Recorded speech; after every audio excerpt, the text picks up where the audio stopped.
안녕하세요. 지난 시간에 김시습의 금오신화에 대한 영상을 봤었죠?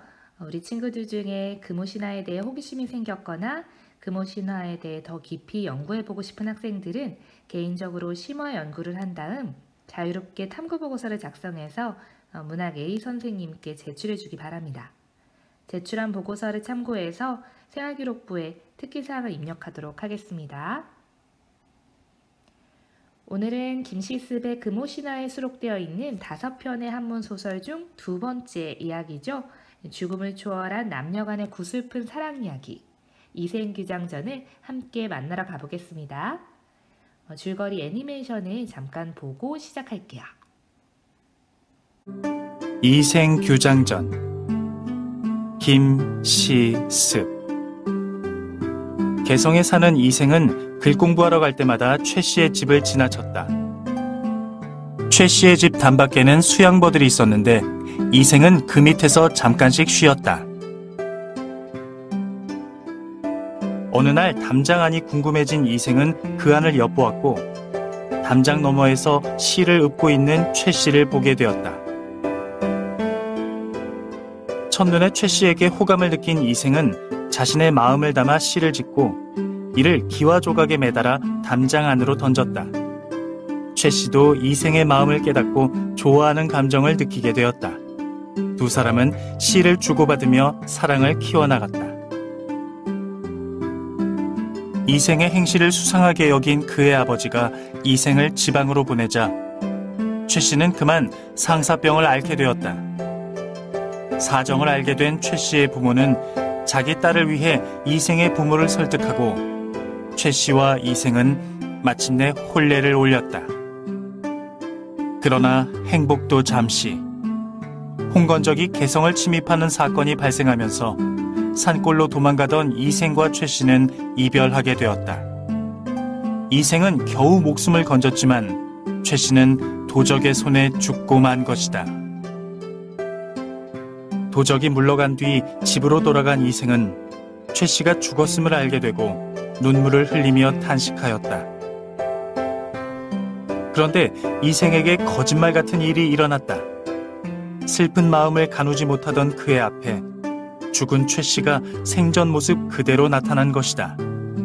이생과 최 씨는 다정하게 마주 앉아 그간 있었던 일들을 서로 이야기했다. 행복한 몇 해가 흐르고 또다시 그들은 이별의 순간을 맞이하게 되었다. 최 씨는 이생에게 자신은 이미 죽은 목숨이기에 이제는 저승으로 가야 한다고 더 이상 인간 세상에 머무를 수 없음을 고백한 것이다. 결국 최 씨는 이생에게 영원한 이별을 고하고 그의 곁을 떠났다. 홀로 남은 이생은 최 씨에 대한 그리움을 이기다 못해 병을 얻었고 그 역시 몇 달 만에 세상을 떠나게 되었다. 네, 너무 슬픈 사랑 이야기네요. 교과서 59쪽을 함께 봐주세요. 서로를 애틋하게 바라보고 있는 선남, 선녀가 보이네요. 네, 고전소설에서는 보편적으로 재주가 많고 아름다운 인물들이 많이 등장하는데요. 우리가 감상할 이생규장전에서도 마찬가지입니다.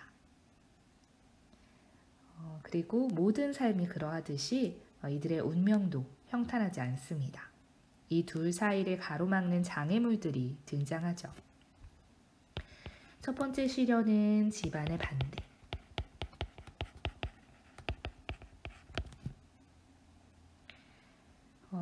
부모님의 반대는 두 사람의 지극한 사랑으로 해결되지만 두 번째 시련, 전쟁으로 인한 최랑의 죽음. 여자 주인공의 죽음은 사람으로서는 어찌할 수 없는 절망적인 상황이죠. 하지만 김시습은 전래의 설화에서 볼 수 있는 명혼, 즉 산 사람과 죽은 사람 사이의 사랑과 결혼이라는 화소를 사용해서 현실의 제도, 관습, 운명관, 전쟁 같은 그런 시련으로 점철된 상황 속에서의 환상적이고도 애절한 사랑 이야기를 엮어냅니다. 그리고 세 번째 시련은 삶과 죽음을 가르는 명부의 법칙이죠.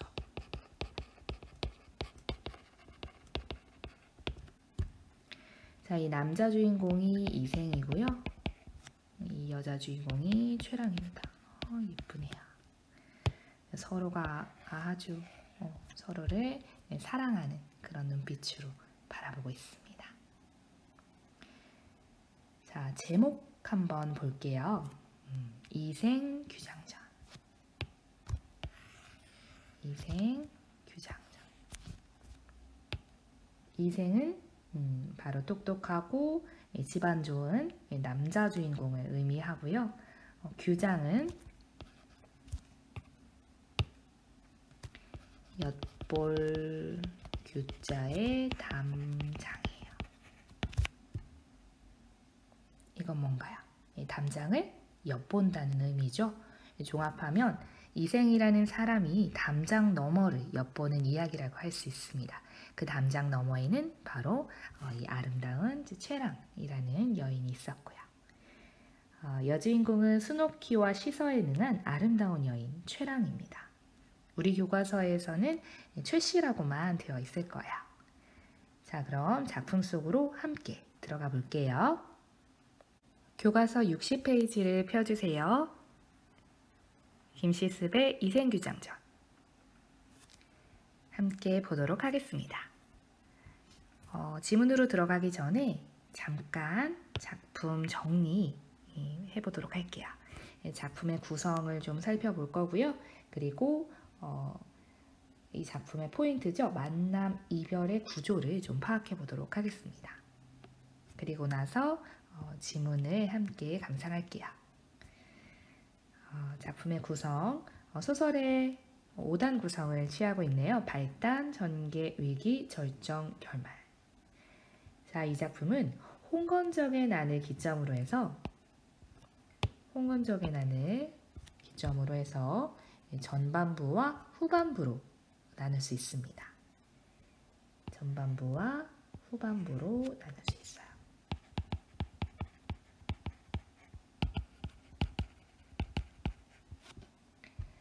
전반부는 이생과 최랑의 만남, 이별, 결혼으로 이어지는 현실 세계의 이야기죠. 특히 남성이 아닌 여성의 적극적이고 능동적인 행위를 통해 두 사람의 사랑이 이루어진 점은 상당히 주목할 만합니다. 그리고 유교적 규율에서 벗어난 자유연애를 통한 결연은 시대를 뛰어넘는 작가의 안목을 엿볼 수 있게 하죠. 후반부는 홍건적의 난으로 인한 최랑의 죽음, 그리고 죽은 아내와의 재회, 영원한 이별로 이루어지는 비현실적 세계의 이야기입니다.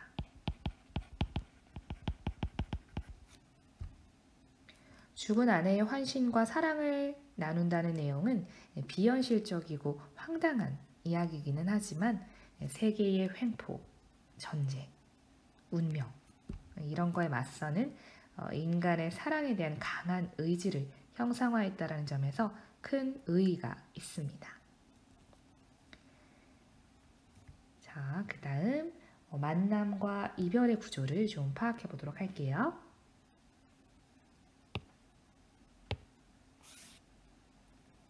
주인공의 만남과 이별. 첫 번째 이별의 원인은 봉건적 사회제도였어요. 집안의 반대였죠. 이생 부모의 반대로 일시적으로 이별을 하게 되죠. 하지만 부모의 반대를 극복하고 결혼을 하게 됩니다.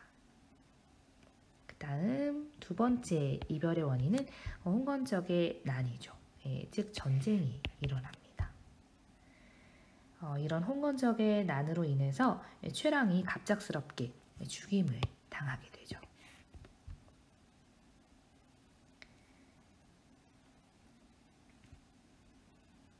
그리고 나서 이생과 최씨가 재회합니다. 자, 이는 판타지죠. 비현실적인 요소입니다. 전기적인 요소라고 하는데요. 전기성에 대해서는 이따가 좀 더 자세하게 다루도록 할게요. 자, 세 번째 이별의 원인은 귀신의 명부입니다. 삶과 죽음을 가르는 명부. 산자와 죽은 자가 영원히 함께할 수는 없는 거잖아요. 그래서 결국엔 다시 만난 이생과 최씨가 영원히 헤어지게 되죠. 작품에 설정된 인물들의 만남과 이별의 반복은 두 사람의 사랑이 더욱 애틋하고 절실한 것임을 드러냄과 동시에 두 사람이 맞이하게 되는 최종적인 이별을 더욱 비극적으로 만드는 효과를 거두고 있습니다. 자, 그러면 우리 함께 지문으로 들어가 보도록 할게요. 앞부분의 줄거리 보겠습니다. 개성에 사는 이생은 어느 봄날 우연히 담 너머로 아름다운 여인을 보게 됩니다. 시간적 배경과 공간적 배경이 보이네요. 어느 봄날 개성에 사는 이생이 우연히 담 너머로 아름다운 여인을 보게 됩니다. 그 여인이 바로 최씨예요. 첫 만남이죠. 여인 최씨 역시 이생에게 마음이 끌립니다. 편지로 서로의 마음을 확인한 두 사람은 결국 사랑하는 사이가 되죠. 부모님이 서로 연결해준 그런 사랑이 아니라 둘이 자유롭게 연애를 한 겁니다. 자유연애의 사상이 보이고요. 두 사람의 관계를 눈치챈 이생의 아버지는 이생을 지방으로 보내고 최씨는 상사병을 얻게 됩니다. 자, 첫 이별의 원인이 여기 보이네요. 집안의 반대, 봉건적 사회제도. 이 사실을 알게 된 최씨의 부모는 간곡한 딸의 청에 따라 이생의 부모를 설득하고 결국 이생과 최씨는 혼례를 올립니다. 자, 이렇게 다시 재회하게 되죠. 하지만 이 재회는 일시적이었어요. 결국에는 홍건적의 난이 발발하게 되면서 이 둘이 생이별을 하게 되죠. 자, 여기서부터 이 작품의 위기 부분이라고 볼 수가 있겠습니다. 자,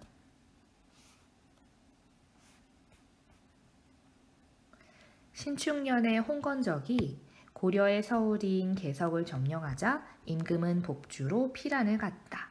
홍건적은 집을 불태우고 사람을 죽이고 가축을 잡아먹었다.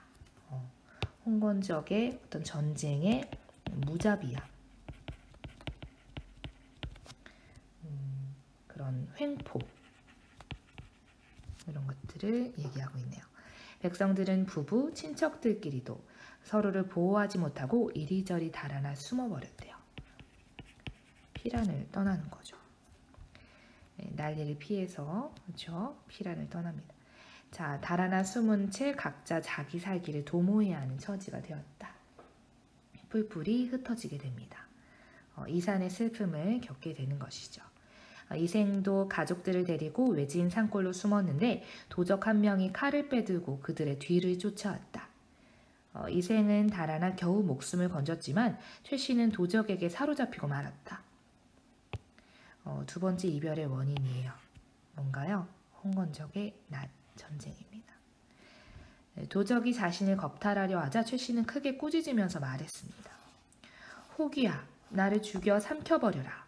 차라리 죽어 승냥이와 이리의 뱃속에 들어갈지언정, 차라리 죽을지언정 어찌 개돼지 같은 놈의 짝이 되겠느냐. 도적은 노하여 최씨를 죽이게 됩니다. 이생은 거친 들판에 숨어서 겨우 목숨을 보전하다가 얼마 후 도적이 물러갔다는 소식을 듣고 부모님이 사시던 옛집을 찾아갑니다. 그러나 집은 이미 전쟁통에 불타버린 후였죠. 그래서 이번에는 최씨의 집으로 가보았더니 행랑채만 덩그러니 남아 황량한 가운데 쥐들이 찍찍대고 새들이 지저귀고 있었죠. 자, 홍건적의 침입으로 전쟁이 일어나고 최씨가 죽게 되는 그런 내용입니다. 네, 61페이지로 넘어가서요. 자, 여기서부터는 소설의 절정 부분입니다. 이생은 슬픈 마음을 억누를 길이 없어 작은 누각에 올라가서 눈물을 훔치며 길게 탄식할 뿐이었다. 어느새 날이 저물었다. 시간이 흐르고요. 그는 우두커니 홀로 앉아 지난날을 가만히 떠올려 보았지만 모든 게 한바탕 꿈만 같았다. 이경쯤 되어 이경은 9시부터 11시 정도의 시간이고요. 고전에서 잘 나오는 시간대가 삼경이라는 시간대인데 그냥 알아두세요. 11시부터 새벽 1시까지 시간대를 말합니다. 자, 이경쯤 되어 달빛이 희미한 빛을 토하며 들보를 비추었다. 뭔가 귀신이 나타날 것 같은 그런 분위기죠. 새로운 사건을 암시하는 그런 대목이고 비현실적 사건으로 이동을 하기 위한 어떤 시공간적 배경을 작가가 이렇게 넌지시 던지는 거라고 볼 수가 있겠습니다. 희미한 빛을 토하며 달빛이 들보를 비추었다. 그런데 회랑 끝에서 웬 발자국 소리가 들려왔다. 그 소리는 멀리서부터 들려오더니 차츰 가까워졌다. 발소리가 이생 앞에 이르렀을 때 보니 세상에 바로 최씨였던 거야. 이생은 그녀가 이미 죽은 것을 알고 있었지만 너무도 사랑하는 나머지 한치의 의심도 없이 물었습니다. 죽은 것을 이미 알고 있었지만 너무도 사랑하는 나머지 말을 건넵니다. 자, 지금부터 비현실적인 사건이 전개되기 시작합니다. 자, 비현실적인 그런 특성을 전기성이라고 하는데요. 이 전기성에 대해서 좀 깊이 정리를 좀 해보도록 할게요.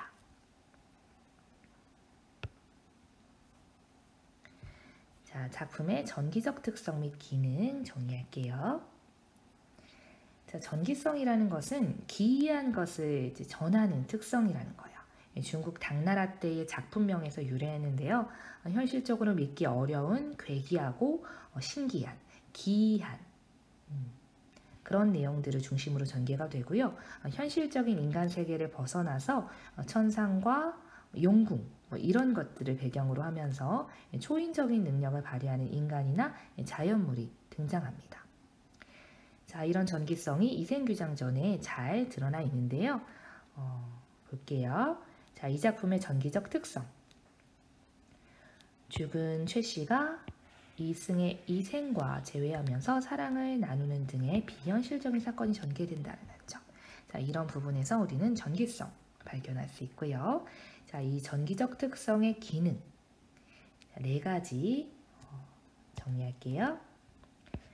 자, 첫 번째, 환상적이고 애절한 사랑 이야기를 엮어내는데 기여합니다.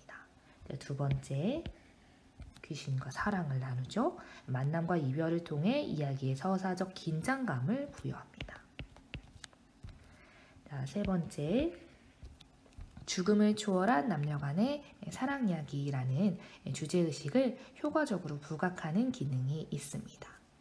그리고 네 번째, 죽음을 초월한 주인공의 사랑과 이를 지켜내려는 인간의 강인한 의지를 부각하는 기능이 있습니다. 네, 이생규장전에서 찾아볼 수 있는 전기적 특성이었고요. 필기는 천천히 일시정지하고 하시면 됩니다. 자, 그 다음에 오른쪽의 날개 문제 한번 답해 볼게요. 죽은 최씨가 살아남은 이생을 찾아온 까닭은 무엇이었나요? 무엇일까요? 간단하게 말하면 왜 다시 찾아왔을까요? 보고 싶어서였죠. 보고 싶으니까, 다시 만나고 싶으니까, 다시 만나서 사랑을 나누고 싶으니까 다시 찾아왔겠죠? 자, 이 최씨가 이승으로 돌아오는 사건의 의미 중요합니다. 자, 첫 번째는 이생과 최씨의 사랑을 다시 성취하기 위한 작가의 의도적인 장치라고 볼 수 있겠죠. 흥건적의 난에 의해서 헤어졌던 이생과 최씨가 다시 만나서 부부의 인연을 계속 이어가고 행복하게 지내기 위해서였죠. 네, 작가의 의도적인 그런 장치라고 볼 수가 있겠고, 또 두 번째로는 이승과 저승의 경계를 허물고 죽음도 초월하면서 죽음도 추월하면서 두 사람이 사랑을 이루는 모습을 통해서 부당한 현실, 전쟁에 대한 저항 의지를 드러낸다라는 것, 이런 의미까지도 살펴볼 수 있겠습니다. 두 가지 정도의 의미를 찾아볼 수가 있겠네요. 다시 만나 사랑하기 위해서. 자, 이생과 최씨의 사랑을 다시 성취하기 위한 작가의 의도적인 장치이다. 그 다음 이승과 저승의 경계를 허물고 죽음도 추월해서 두 사람이 사랑을 이루는 모습을 통해서 무엇을 보여주고자 했다. 부당한 현실에 대한 인간의 저항 의지를 드러내고자 한 것이다. 자, 이렇게 정리해 볼 수 있겠습니다. 네, 9번째 줄부터 볼게요. 당신은 어디로 피난하여 목숨을 부지하였소? 최 씨는 이생의 손을 잡고 한바탕 통곡하더니 그간의 사정을 이야기하기 시작합니다. 저는 본디 양가의 딸로서 어려서부터 어버이의 가르침을 받들어 수놓기와 바느질에 힘쓰고 시서와 인의의 방도를 배울 뿐이었습니다. 오로지 교문의 법도만 알았을 뿐 어찌 집 밖의 일을 헤아릴 수 있었겠습니까? 그런데 당신께서 붉은 살구꽃이 핀 담장안을 한번 엿보신 후, 자, 이생규장이라는 제목의 의미가 여기 보이죠? 그리고 최 씨가 스스로 푸른 바다에 구슬을 바쳤다고 이야기합니다.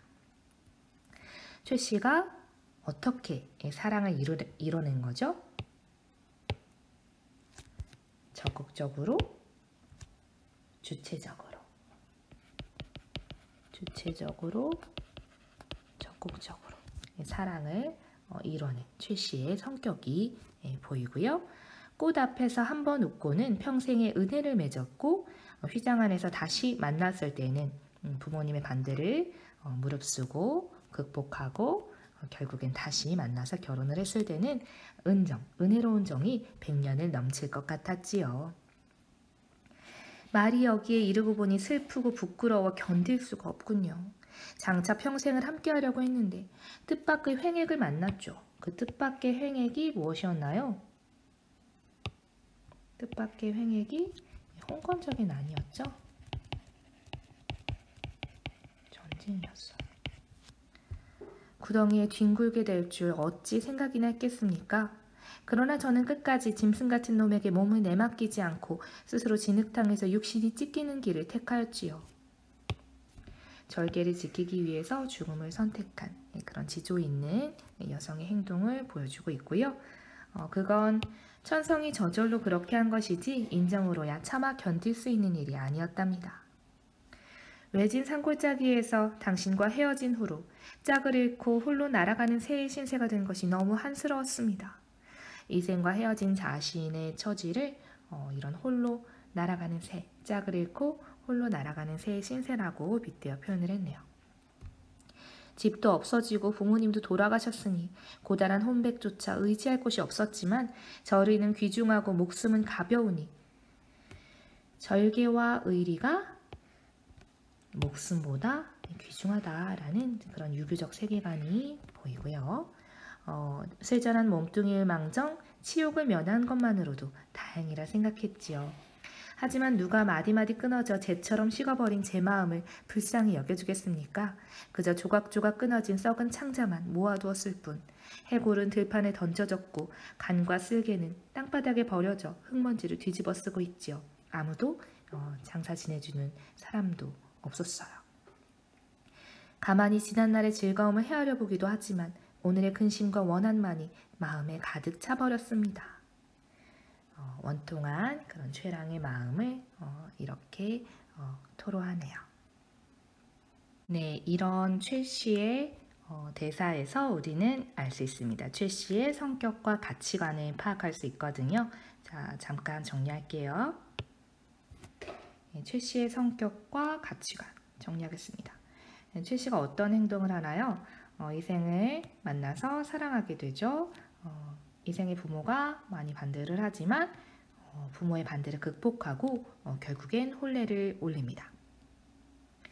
자, 여기서 우리는 최 씨의 성격과 가치관을 찾아볼 수가 있네요.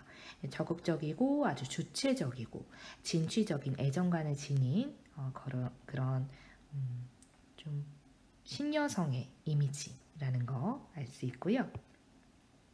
적극적이고 진취적인 애정관을 지녔다. 자유 연애를 하는 것이죠. 자, 당시의 봉건적인 사회 문화적 상황에 비추어 봤을 때 상당히 파격적인 성격의 인물이라는 것을 알 수 있습니다.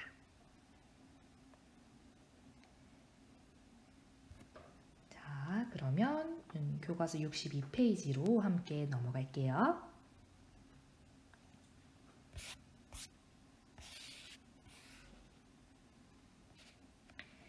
이제 추연이 피리를 불어 적막한 골짜기에 봄바람을 일으켰으니 저도 천녀의 혼이 이승으로 돌아왔듯이 이곳으로 돌아오렵니다. 복례산에서 12년 만에 만나자는 약속을 이미 단단히 맺었고 취굴, 신선에 거쳐져 취굴에서 삼생의 향이 그윽이 풍겨나오니 여기서 삼생이란 전생, 현생, 내생 이런 과거, 현재, 미래의 세 개를 의미하고요.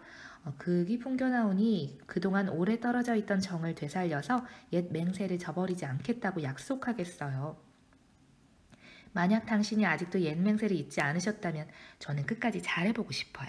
당신도 허락하시는 거죠? 우리 다시 사랑해 볼까요? 합니다. 최 씨가 그동안의 사정 이야기를 하네요. 이생은 기쁘고도 감격하여 말했습니다. 그건 바로 내가 바라던 바요. 여기까지는 정말 행복한 엔딩이네요. 하지만 여기서 끝나지 않죠. 자, 두 사람은 다정하게 마주 앉아 그간의 회포를 풀었습니다. 그러다가 재산을 얼마나 도적에게 약탈당했는가에 관해 묻자 최 씨가 말하죠. 조금도 잃지 않았어요. 아무산 아무골짜기에 묻어두었답니다. 이생이 또 물었죠. 양가 부모님의 유해는 어딨소? 최 씨가 대답했죠. 아무 곳에 그냥 버려져 있는 상태예요. 두 사람은 그간의 정회를 나눈 후 나란히 잠자리에 들었어요. 지극한 즐거움이 예전과 같았죠. 이생과 죽은 최 씨가 재회하는 그런 장면이었습니다. 그리고 결말 부분이죠. 다음날 최 씨와 이생은 함께 재물이 묻혀있는 곳을 찾아갔어요. 과연 금은 여러 덩이와 얼마간의 재물을 얻을 수 있었죠.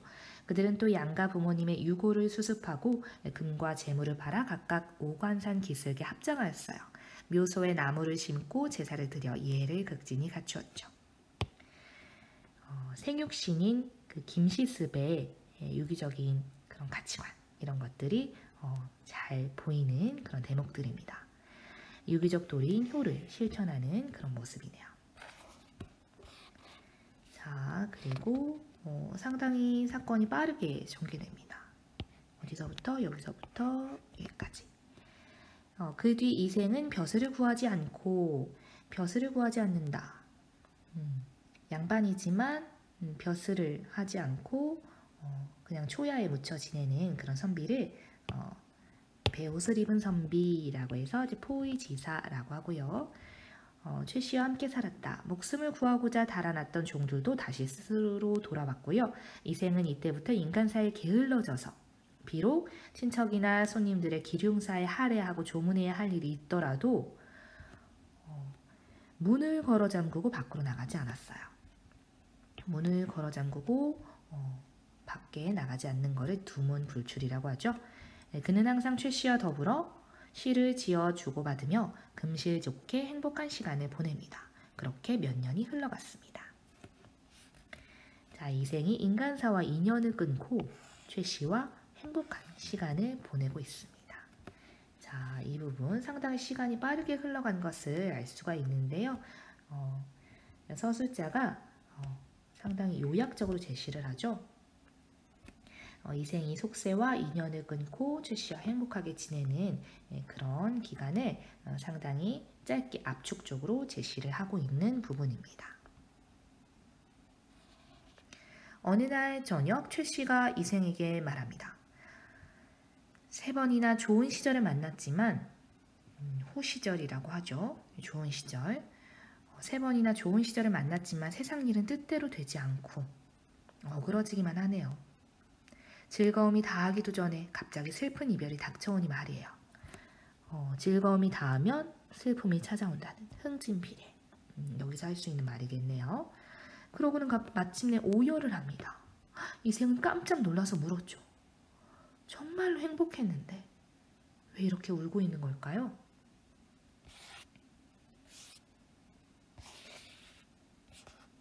무슨 일로 그러시오? 최 씨가 대답합니다. 저승길의 운수는 피할 수가 없답니다. 하느님께서 저와 당신의 연분이 아직 끝나지 않았고 또 저희가 아무런 죄악도 저지르지 않았음을 아시고 이 몸을 환생시켜 당신과 지내면 잠시 시름을 잊게 해주신 것이었어요. 그러나 인간 세상에 오랫동안 머물면서 산 사람을 미혹시킬 수는 없죠. 이승과 저승의 세계가 분명한 경계가 있다라는 것을 보여주네요. 최 씨는 시녀를 시켜 술을 올리게 하고는 옥루춘에 맞추어 노래를 부르면서 이생에게 술을 권합니다. 자, 옥루춘의 내용은 이러한 내용이네요. 창과 방패가 눈에 가득한 싸움터. 홍건적의 침입으로 인해서 어지러운 그런 세상을 얘기하네요. 옥이 부서지고 꽃도 흩날리고 원앙도 짝을 잃어버리네. 죽음을 맞은 최 씨의 상황을 비유하네요. 여기저기 흩어진 해골을 그 누가 묻어주랴. 피에 젖어 떠도는 영혼 하소연할 곳 없어라. 뭔가 신세를 한탄하는 내용이네요. 무산 선녀가 고당에 한번 내려온 후 깨졌던 거울이 다시 갈라지니 마음만 쓰려라. 자, 이 무산 선녀는 최 씨를 비유하는 말이겠고요. 깨진 거울은 이별을 의미하는 것이죠. 이제 한번 이별하면 둘 사이 아득하네. 영원히 만날 수가 없을 것 같네. 세 번째 이별을 암시하죠. 하늘과 이 인간 사이에 소신마저 막히리라. 이승과 저승의 어떤 절대적인 거리감을 보여줍니다. 최 씨는 한마디씩 노래를 부를 때마다 눈물을 삼키느라 곡조를 제대로 이어가지 못했다. 최 씨가 영원한 이별의 슬픔을 시로 노래합니다. 자, 작품 속에 삽입시가 등장하는데요. 이 노래가 어떤 역할을 하는지, 삽입시의 기능은 어떤 것들이 있는지 함께 보도록 하겠습니다. 자, 삽입시의 역할. 첫 번째, 작품의 분위기를 형성합니다. 두 번째, 사건의 전개 방향을 암시하죠. 그리고 주제를 집약적으로 전달합니다. 네 번째, 인물의 심리를 비유적이고 함축적으로 표현합니다. 다섯 번째, 산문 속에 운문이 있는 거잖아요. 변화를 주면서 단조로움을 탈피하는 기능이 있습니다. 자, 이 노래는 어떤 역할을 하는지 생각해보자. 종합하자면 최 씨의 애달픈 심리를 표현하고 있고, 작품의 주제, 비극적인 그런 사랑 이야기, 사랑을 효과적으로 드러내는 역할을 한다. 네, 삽입시의 역할까지 정리를 해봤습니다. 네, 그 다음 19번째 줄. 이생도 슬픔을 걷잡지 못하여 말했다. 내 차라리 당신과 함께 저 세상으로 갈지언정 어찌 무료히 홀로 살아남을 수 있겠소? 지난번 난리를 겪은 후 친척과 종들이 뿔뿔이 흩어지고 풍비박산이라는 한자성어가 있죠. 풍지박살로 잘못 알고 있는 친구들이 있는데 풍비박산입니다. 네, 뿔뿔이 흩어지고 돌아가신 부모님의 유해가 들판에 버려져 있을 때 당신이 아니었다면 누가 부모님을 묻어드릴 수 있었겠소? 예성현이 말씀하시기를 어버이 살아계실 때는 예로서 섬기고 돌아가신 후에는 예로서 장사 지내야 한다 라고 했는데 당신의 천성이 효성스럽고 인정이 두터웠기 때문에 이런 일을 다 처리할 수 있었던 것이요. 예로서 섬기고 예로서 장사 지낸다. 자, 예를 중시하는, 효를 중시하는 인생의 태도 보이죠? 유교적인 가치관입니다. 당신의 정성에 너무도 감격하지만 한편으로는 나에 대한 부끄러움을 참을 길이 없었소. 예전에 홀로 살아남았잖아요. 그렇죠? 부디 그대는 인간 세상에 더 오래 머물다가 100년 후에 나와 함께 흙으로 돌아가시구려. 최 씨가 대답하였다. 당신의 목숨은 아직도 한참 더 남아있어요. 저는 이미 귀신의 명부에 이름이 실렸으니 이미 한번 죽은 사람이잖아요. 그렇죠? 이곳에 더 오래 머물 수가 없습니다. 이미 죽은 사람이기 때문에 더 이상 이생과 함께 지낼 수가 없다고 이야기를 하죠. 죽은 자와 산 자가 공존할 수 없다라는 그런 명부의 법칙이 있는 거죠. 만약 제가 굳이 인간 세상을 그리워하며 미련을 두어 운명의 법도를 어기게 된다면 단지 저에게만 죄가가 미치는 게 아니라 당신에게도 누를 끼치게 될 거예요. 이 생도 사람 사는 꼴이 아니잖아요. 다만 제 유해가 아무 곳에 흩어져 있으니 만약 은혜를 베풀어 주시려면 그것이나 거두어 비바람과 햇볕 아래 그냥 나뒹굴지 않게 해주세요. 두 사람은 서로 바라보면서 눈물만 주룩주룩 흘립니다. 자, 이 그림 보이시죠? 정말 아주 슬프게 이렇게 눈물을 흘리고 있네요.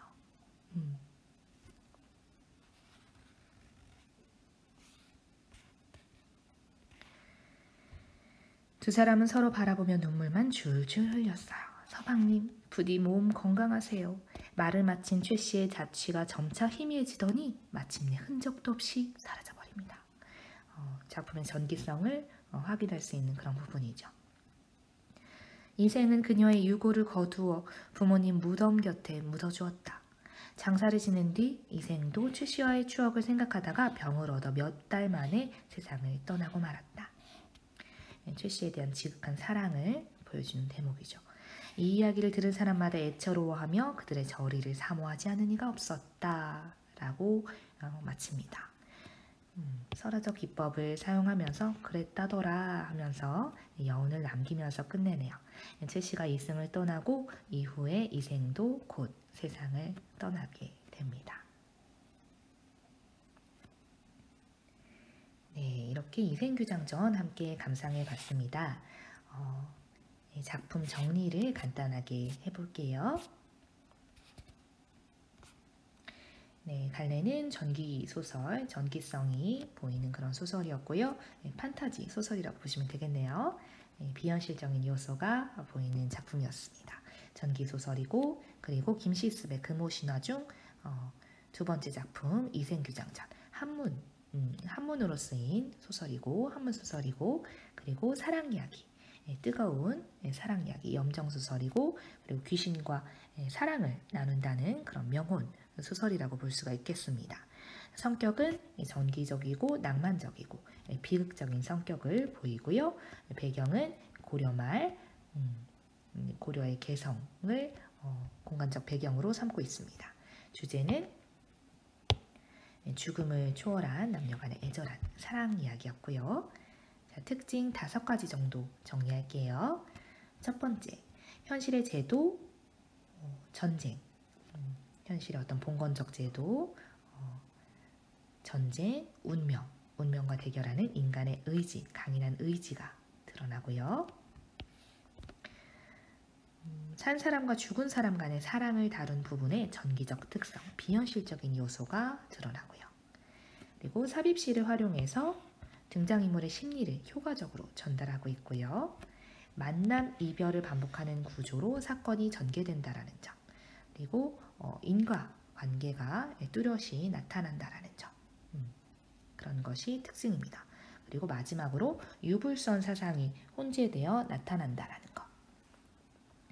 유교적인 사상, 불교적인 사상, 도교적인 사상이 혼재하여 나타난다라는 것. 작품 전반에서 확인할 수 있는 그런 요소들이었습니다. 자, 그 다음 65페이지 잠깐 볼게요.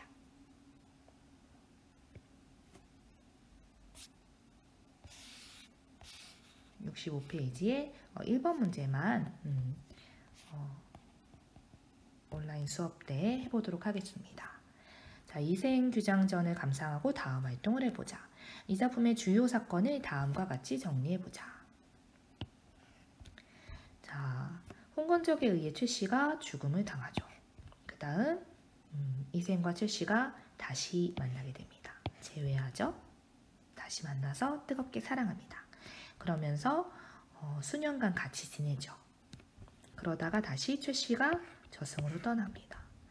이생은 최 씨를 잊지 못하고 결국 죽음에 이르고 맙니다. 자, 이 작품에 나타난 비현실적인 내용이나 상황을 말해보자. 자, 이 작품의 교과서 속 주요 사건이죠. 죽은 최 씨가 돌아오고요. 그리고 결국엔 다시 사라집니다. 자, 비현실적인 요소가 바로 여기서 나타나는 것이죠. 죽은 최 씨가 다시 이승에 나타나서 이생과 재회하는 장면. 그리고 죽은 최 씨와 살아있는 이생이 만나서 행복한 시간을 몇 년 동안 행복한 시간을 보내는 것, 비현실적이죠. 그리고 세 번째, 최 씨의 자취가 이생의 눈앞에서 흔적도 없이 사라졌다라는 점. 자, 이 또한 비현실적인 어떤 초현실적인 요소라고 볼 수가 있겠죠. 네, 지금까지 이생규장전 함께 감상해 봤는데요. 학습활동 2번과 3번은 교실에서 같이 해보도록 할게요. 다음 시간에는 이성부의 벼라는 작품과 김수영의 눈이라는 작품, 그리고 신경림 작가의 다시 느티남과라는 작품을 함께 감상해 보도록 하겠습니다.